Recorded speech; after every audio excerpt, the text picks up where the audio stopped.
স্বঘোষিত কঠোরভাবে প্রাপ্তবয়স্কদের জন্য গল্পটি পড়ে মৃগাঙ্ক শরীরের একটি অংশ কঠোরতা প্রাপ্ত হতে লাগলো ধীরে ধীরে।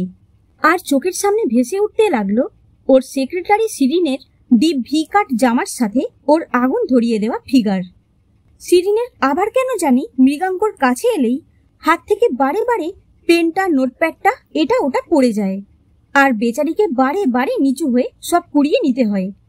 আর তখন যে মৃগাঙ্কর ওর দিকেই চোখ চলে যায়, মানে যাওয়া উচিত, সেটাই বেচারি শিরিনের কিছু করার নেই। তো যাই হোক, শিরিনের কথা ভেবে মৃগাঙ্কর সেই গোপন স্থান আরেকটু দৃঢ় হয়ে উঠল যেন। যাকগে, বাদ দিন শিরিন সিরিজ, চলুন মৃগাঙ্কর দিকে মনোযোগ দিই।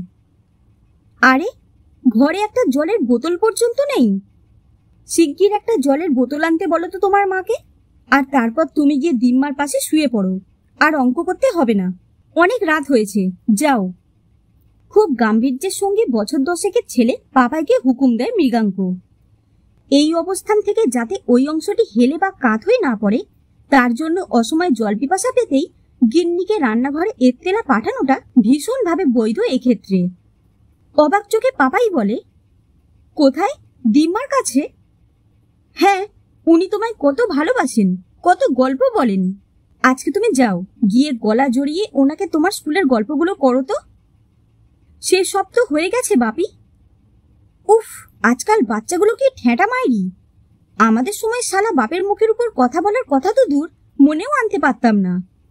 মনে মনে বলতে থাকে মৃগাঙ্ক। কাঠিন্য বজায় রাখার আপ্রাণ চেষ্টা চালিয়ে যেতে যেতে বলে, তাহলে পরের দুটো এক্সারসাইজ করে ফেলো তো, আর আমিও নেট ঘেটে দেখি নতুন কোনো অঙ্ক পাই কিনা। শেষ মোক্ষম চালটি দেয় মৃগাঙ্ক, ব্রহ্মাস্ত্র কাজ দেয়। পাপাই এরপর আর কথা বাড়ানোর কোনো চেষ্টাই করে না। কোনো রকমে বই খাতা গুটিয়ে একেবারে হট স্টেপিংয়ে মুহূর্তে রান্নাঘরে গিয়ে হাজির, এবং মায়ের কাছে বাবার তথাকথিত ডিমান্ডটি পেশ করে। মৃগাঙ্ক কান পেতে থাকে। তা তুই দিয়ে আয় গিয়ে বাপিকে, ওই তো টেবিলে আছে জলের বোতলগুলো। মৃগাঙ্কর ভ্রু সামান্য কুঁচকে যায়, আর তার সাথে সেই বিশেষ অংশটিও। না, আমি এখন শুতে গেলাম, তুমি নিয়ে যাও ঘরে। এই বলে পাপাই আর কোনো রিস্ক না নিয়ে এবার শটান এক দৌড়ে দিম্মার কাছে। আর ওদিকে ছেলের কথা শুনে কুচকানো সব জিনিসই আবার টান টান হয়ে ওঠে। উফ, একটা কাজ যদি করানো যায় কাউকে দিয়ে। এমনিতেই ঘরের এই কাজের চক্করে জীবন আমার ওষ্ঠাগত। রান্নাঘর থেকে এক রাস বিরক্তি নিয়ে বেরিয়ে এলো কথাগুলো। কোনো রকমে রান্নাঘরের সব কাজগুলো তাড়াহুড়ো করে সেরে নিয়ে এক হাতে জলের বোতল আর আরেক হাত দিয়ে ঘাম মুছতে মুছতে ঘরে ঢোকে জুলি। ঢুকেই জলের বোতলটা বরের দিকে এগিয়ে দেওয়ার সাথে সাথেই এসির ঠান্ডা হাওয়ায় শরীরটা জুড়িয়ে যেতেই আহ করে ধপ করে বসে পড়ে খাটে মৃগাঙ্কর পাশে। মৃগাঙ্ক ঠিক এতটাও আশা করেনি। জলের বোতল পাশে সরিয়ে রেখে বউকে জড়িয়ে ধরে ঘাড়ে ও মুখে দ্রুত মুখ ঘষতে শুরু করে। কিন্তু কারেন্টের শকের মতোই দুজনের তফাৎ হয়ে যায় মুহূর্তে। ইস ম্যাগো, মুখ দিয়ে কি পেঁয়াজের গন্ধ। বলি, মুখটা ধোয়াতেও কি লকডাউন? যাও দাঁত মেজে এসো। আর তোমার গায়ে টোকো গন্ধটা শুকেছ, ঘরে আসার আগে কি একটু গা হাত পা ধুয়ে আসতে পারো না? শীতের সিঁদুরটা পর্যন্ত গড়িয়ে কোথায় নেমেছে। আহারে, যেন আমি নাচ প্র্যাকটিস করছিলাম রান্নাঘরে দাঁড়িয়ে। ঘরে ঢোকার সঙ্গে সঙ্গে উনি যে আজকে এমন আদিক্ষেতা করবেন আমি যেন জানতাম। ঠিক আছে ঠিক আছে, তুমি আগে যাও ওয়াশরুমে, তারপর আমি যাব। একেবারেই নয়, আমি একটু এসে এসির নিচে বসেছি, আর একটু জড়িয়ে নি। আগে তুমি যাও বরং। ওদের পেহেলে আপ চলতে চলতে আমি বরং ওদের একটু পরিচয় দিয়ে নিই। মৃগাঙ্ক বছর 45-এর ছোট্ট নেয়াপাতি ডাবের আদলে ভুঁড়ি সমেত চেহারার একজন সুপুরুষ, যেটা লকডাউনের চক্করেই আরো মাথা চাড়া দিয়ে উঠেছে, এবং যার লিবিডোটাও বেশি বেশি। কিন্তু বর্তমানে তার বহিঃপ্রকাশ বেশ কম দেখাতে হচ্ছে, কারণ তার শাশুড়ি মা ফেব্রুয়ারিতে দিল্লি থেকে এসে আর ফিরতে পারছেন না। অবশ্য নাকি চাইছেন না, এটা নিয়েও কর্তাগিন্নির মাঝে মধ্যেই তুতু ম্যামে হয় মায়ের কান বাঁচিয়ে। এমনিতে ভদ্রমহিলা খুবই ভালো, নির্বিবাদী মানুষ। কিন্তু আরেকটা ঘর, ছেলে ঘুমিয়ে পড়লে যেখানে ওদের গন্তব্য হতো কিছুক্ষণের জন্য, সেটা যে এখন ওর দখলে, সেটা উনি কতটুকু বোঝেন বোঝার উপায় নেই। তাই সেই বিশেষ কাজকর্ম বর্তমানে পুরোপুরি বন্ধ।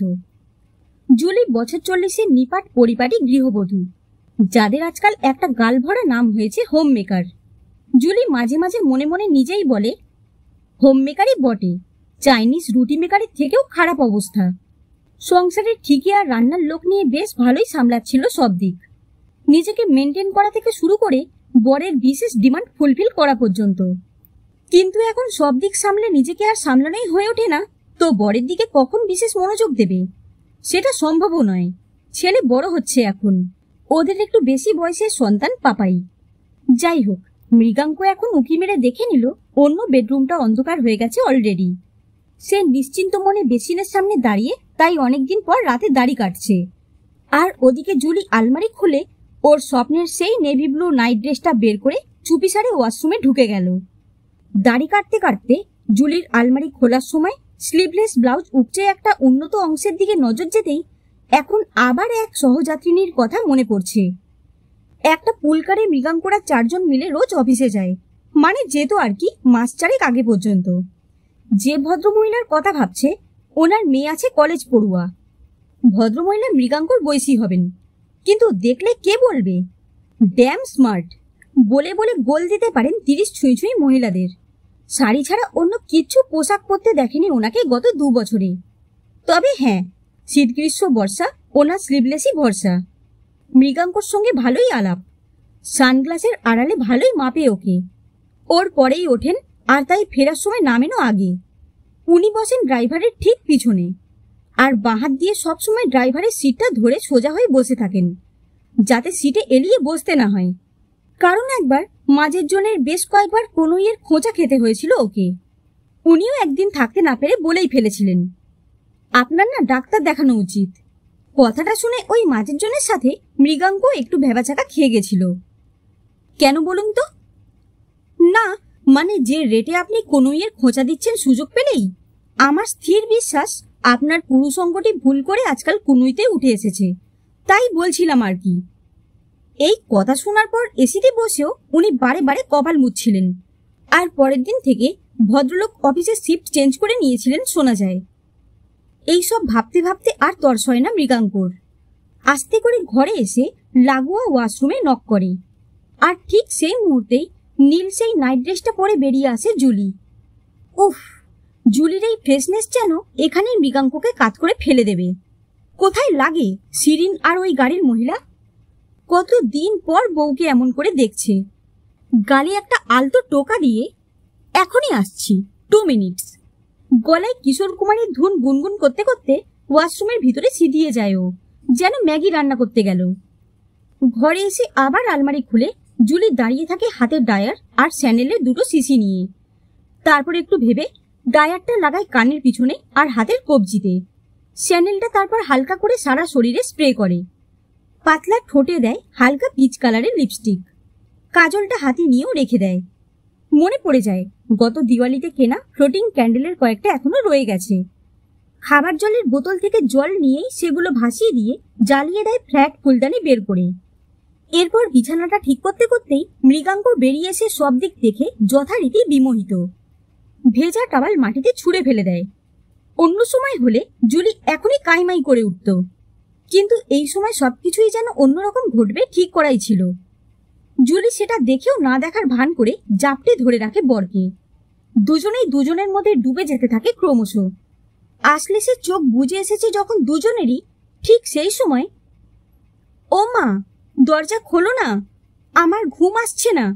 দিম্মা খুব নাক ডাকে, মা, ও মা। দুজনে আবার তড়িৎ গতিতে আলাদা হয়। ঘটাং ঘটাং আওয়াজ। তখন তাদের দুজনের মাথায় বাজছে না দরজার হ্যাজ বলটে, সেটাই এখন ভাবার বিষয়।